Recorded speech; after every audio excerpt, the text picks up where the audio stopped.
you are just giving someone advice in a personal level, जैसे कि you should eat healthy food, आप confuse की should लगाएं या ought to लगाएं, तो वहां पर हमारे पास एक चैप्टर आता है जो कि है supposed to। देखिए आज we are supposed to grow plant। now was verb को लगाते साथ ये चला हो गया हमारा चाहिए था। so our next chapter is tend to and tends to, जिसका मतलब होता है प्रवृत्ति है या फिर प्रवृत्ति होती है। just okay, but before starting this I have one question for you। क्या आपने पहले कभी ये चैप्टर देखा था? आई थिंक दैट कि पहली बार है, और अगर ये चैप्टर आपके लिए पहली बार है तो मेरे को कमेंट डाउन करके बताइएगा कि हाँ ये चैप्टर मेरे लिए पहला था। ओके भाई, just like for this chapter कि भाई ढूंढ ढूंढ के लिए आपके लिए चैप्टर लेकर आते हैं। लाइक करो, सब्सक्राइब करो, बेल आइकन दबाओ। ओके बस किसी तरीके से 2000 पार करा दो, और क्या 1000 आपने पार करा, thank you so much for that one. तो अगर ये चैप्टर आपको नया लग रहा है then definitely comment down, comment करो इसको जल्दी से ना। बच्चों में सोने की प्रवृत्ति होती है। अब ये प्रवृत्ति का जो मतलब है वो क्या है? It is like a habituation, okay, means from the birth you just get one kind of habituation inside of you। बचपन से लेकर मतलब जन्म से ही हमारे अंदर ना कुछ ऐसी आदतें होती हैं जो होती ही हैं पहले से ही। इसमें हम पहला कह रहे हैं कि जैसे बच्चों में सोने की प्रवृत्ति होती है, आम सी बात है, छोटे बच्चे सोते बहुत हैं। So children tend to, okay now tend to and tends to का यूज आपको पता है, आई यू वी दे के साथ में tend to, he she it name के साथ में tends to, और children जैसे कि देखा जाए तो नेम्स हैं बहुत सारे तो tend to का इस्तेमाल कर रहे हैं। children tend to sleep, बहुत ही ज्यादा सिंपल सेंटेंस है, no more is am are कुछ नहीं लगेगा इसमें। children tend to sleep। अब वहीं पर देखा जाए कि सांप में काटने की प्रवृत्ति होती है, ये हमने कई बार मूवी में देखा है कि सांप में तो काटने की प्रवृत्ति होती है, काटने की आदत ही होती है, like that. So snake tends to bite, snake tends to bite। अगर मैं बोलूं कि आग में जलाने की प्रवृत्ति होती है तो ये ऐसा हो जाएगा fire tends to burn, like that। the fire tends to burn। जैसे कि लोगों में भूलने की प्रवृत्ति होती है, हाँ डेफिनेटली हम लोगों में ना भूलने की आदतें बहुत ज्यादा अच्छी होती हैं, हम भूल जाते हैं चीजों को, तो लोगों में भूलने की प्रवृत्ति होती है। इसको जैसे बनाएंगे हम लोग तो people tend to forget. So this is the chapter, ये हमारा चैप्टर है यहाँ पर, एंड आई होप कि ये वाला चैप्टर आपको क्लियर होगा। Now let's talk about the rules and regulation. इसके रूल्स रेगुलेशन में थोड़ा सा और मजा आने वाला है, चलिए देखते हैं इसका पॉजिटिव, नेगेटिव और इंट्रोगेटिव रूल क्या होता है। Now you can see here these are the rules of your tend and tends to. Now first one is the positive and we also call it affirmative rule. Subject tend और tends to V were an object. Okay in the negative wise you can see here subject don't and doesn't tend to V were an object. यहाँ पर don't and doesn't का इस्तेमाल कर रहे हैं और जैसे डोंट एंड डजंट आ रहा है हमारा टेंस जो है वो हट जाएगा। Okay and the last one is your do does plus subject tend to V were an object. तो यहाँ पर इंट्रोगेटिव में डू डज का इस्तेमाल हम लोग कर रहे हैं, तो ये इसके रूल्स हैं। Let's practice with some of the sentences. कुछ सेंटेंसेस के साथ हम लोग थोड़ा सा प्रैक्टिस कर लेते हैं। चलिए let's see the practice sentences here. जैसे कि पहला है कि उसमें झूठ बोलने की प्रवृत्ति है। अब ये सेंटेंस हम बनाएंगे तो ऐसा हो जाएगा ही टेंड्स टू लाई। इवन अब कुछ लोग बोलेंगे कि सर स्पीक लाई या फिर टेल लाई कर दीजिए, चलिए ठीक है वो भी सही है। तो he tends to tell lie या he tends to speak lie. Okay अब जैसे बोलेंगे सेकंड वाला कि मुझे इंतजार करने की प्रवृत्ति नहीं है या मुझ में इंतजार करने की प्रवृत्ति नहीं है। अब देखो अगर आप चाहो तो आप ये बोल सकते हैं मुझ में ना इंतजार करने की आदत नहीं है। नाउ हैबिट और टेंड में छोटा सा डिफरेंसेस क्या है कि हम हैबिट का इस्तेमाल तब कर रहे हैं जब आपके अंदर एक आदत है लेकिन वो जन्मजात नहीं है, वो अभी आई है। लेकिन अगर आपको बिल्कुल भी कोई चीजें पसंद नहीं है, एक आदत सी बन चुकी है जो विच इज अनब्रेकेबल, क्योंकि अनब्रेकेबल है तो वहां पर हम प्रवृत्ति का इस्तेमाल करते हैं। कहीं ना कहीं टेंड टू जो है उसका मतलब आदत है, निकलता है। बट डिफरेंसेस क्या आता है, आप जब टेंड टू का इस्तेमाल करें इसका मतलब ये है कि आप काफी स्ट्रांग हो उस डिसीजन को लेकर।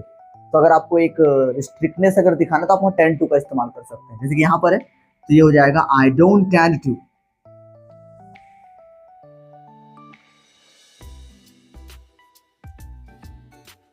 आई डोंट टेंड टू वेट, मुझे इंतजार करने की प्रवृत्ति नहीं है या मुझे इंतजार करने की आदत नहीं है। अब नेक्स्ट वन, भारतीयों में धोखा देने की प्रवृत्ति नहीं है। सो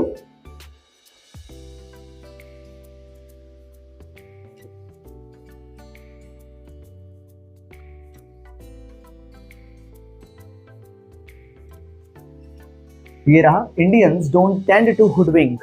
नाउ हुडविंक का मतलब होता है धोखा देना। नाउ हुडविंक की जगह में चीट वर्ड का इस्तेमाल कर सकते हैं, तो फिर बिट्रे का इस्तेमाल कर सकते हैं। So Indians don't tend to betray या फिर Indians don't tend to cheat. So this is your tend to. I hope this chapter is pretty clear to you. Now we are going to check the next chapter. So here we go with our next chapter, which is your no need to. Now ये एक तरह से मजेदार type का chapter, because ये ना एक order sentence है, तो इसमें आपको कुछ ज्यादा करने की जरूरत नहीं है। बाय द वे देखा जाए तो इसका मीनिंग वही है कि कोई जरूरत नहीं है। तो इसका यूज कैसे करेंगे, देखिए इतना छोटा है कि ना हम लोग रूल्स रेगुलेशन अभी देख सकते हैं इसका। As you can see here, no need to V1 an object. No need to का इस्तेमाल करना, V1 लगाना, ऑब्जेक्ट लगाना, that's it. No more subject, ना सब्जेक्ट है ना कोई इंसान की जरूरत है, डायरेक्टली सामने वाले को जवाब दो आप, जैसे कि आने की कोई जरूरत नहीं है, तो ऐसा हो जाएगा ये।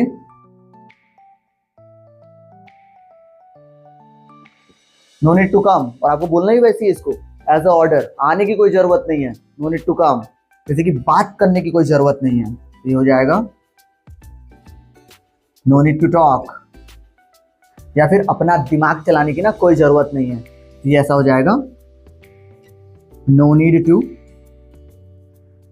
use your brain। no need to use your brain, अपना दिमाग चलाने की कोई जरूरत नहीं है। ओके, तो this is your no need to. इसका इस्तेमाल हम डायरेक्टली ऑर्डर देने के लिए कर सकते हैं, किसी भी इंसान को आप बोल सकते हैं, जैसे कि नो नीड टू टॉक हम लोग स्कूल में यूज करते भी हैं, बोलते भी हैं। For the teacher it is really so much useful कि no need to talk, no need to sit here, no need to speak anything, या फिर बोल सकते हैं no need to answer me, मुझे आंसर देने की कोई जरूरत नहीं है, लाइक दैट। या फिर कई बार हम लोग एज अ फ्रेंडली बोल सकते हैं, अरे अरे मतलब ये करने की कोई जरूरत नहीं है, no need to do this thing. तो you can use it in a several different criterias and different situation, depends on you, आपके ऊपर डिपेंड करता है कि वो सिचुएशन या फिर कंडीशन क्या है।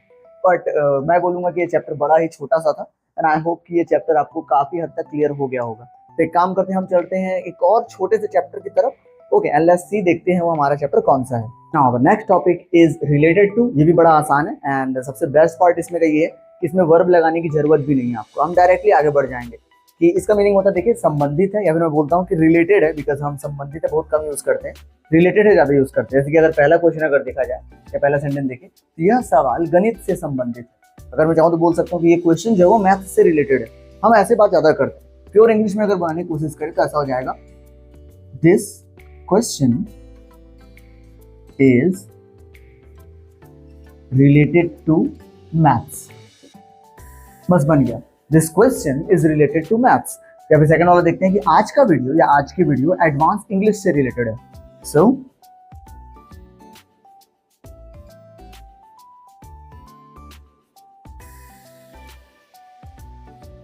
That's it, today's video is related to advance English, कि आज की वीडियो हमारी एडवांस इंग्लिश से रिलेटेड है। तो सेंटेंस बड़ा इजी है, राइट। जैसे हम लोग बोल सकते हैं कि आज का मुद्दा भारत के इकोनॉमी से रिलेटेड है, तो today's topic is related to India's economy, like that. कि ये क्वेश्चन जो है वो आपके बुक से रिलेटेड है, this question is related to your book. So this kind of sentences we can create, और इसका रूल्स रेगुलेशन भी काफी इजी होता है। लेट्स चेक इसका रूल्स रेगुलेशन क्या है। Now here we go with the rules regulation of this one. Now affirmative rule is your subject is am are related to an object. As you can see, no more verb, किसी तरह का कोई verb नहीं है यहाँ पर, तो subject is am are related to and your object, इसमें वर्ब नहीं लगाएंगे। नेगेटिव जब बनाएंगे तो ऐसा होगा, subject is am are not, then you will go for the related to and then you will go for the object, मतलब संबंधित नहीं है। हम बोल सकते हैं कि मेरी बातें तुमसे संबंधित नहीं है, या मेरी बातें जो है तुमसे रिलेटेड नहीं है, my topic is not related to you, ऐसे बोल सकते हैं उसको हम लोग। Okay, and the last one is your is am are subject related to an object. ये क्वेश्चन पूछने के काम आएगा। Okay, such as is this related to you, क्या ये तुमसे रिलेटेड है, और is this related to me, या फिर क्या ये मुझसे रिलेटेड है। So this is the related to, and as you can see here कि अभी तक हमने जितने भी चैप्टर देखे उनमें सब में टू आ रहा था। And for your kind information कि हमने सारे के सारे टू वाले जितने भी चैप्टर थे स्पेशल कंस्ट्रक्शन के अंदर वो हमने खत्म कर चुके हैं। नाउ हमारे जो नेक्स्ट वीडियो रहेगा, now this is going to be the last chapter of this video. हमारा जो नेक्स्ट वीडियो होने वाला है वो स्टार्ट होगा हैव से रिलेटेड। अब जितने भी चैप्टर आएंगे उसमें सब में होंगे हैव, तो टू हो गया है फिनिश, हैव आ गया। एंड आई थिंक कि आपने ऑलमोस्ट सारे वीडियो देख लिए। अगर नहीं देखे हैं तो आप आई बटन पर जाके देख लीजिएगा, या तो फिर डिस्क्रिप्शन में लिंक दे दूंगा, या फिर लास्ट में एट द एंड जो वीडियो आपके स्क्रीन पे आ रहा होगा आप उसको देख सकते हैं। सो आई होप कि ये सारे चैप्टर आप हो जाएंगे clear.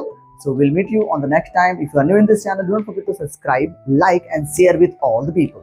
So take care, enjoy yourself. Thank you so much for being with me.